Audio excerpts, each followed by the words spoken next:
Hello, my name is Cody Rogers, and today I'm going to show you how to access the 3D viewer in KiCad 6. So, the first way, you can go up to View, click there, and then click 3D viewer, and there we are. Another way is through the keyboard shortcut Alt 3.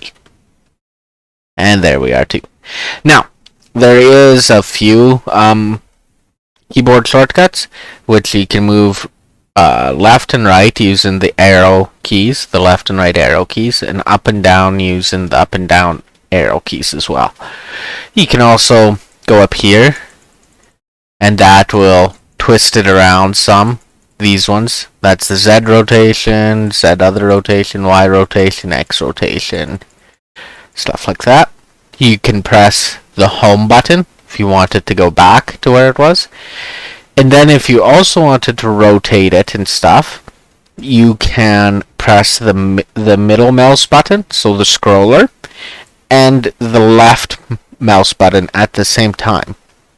And then just move the mouse around. That's what I'm doing here. And press home again.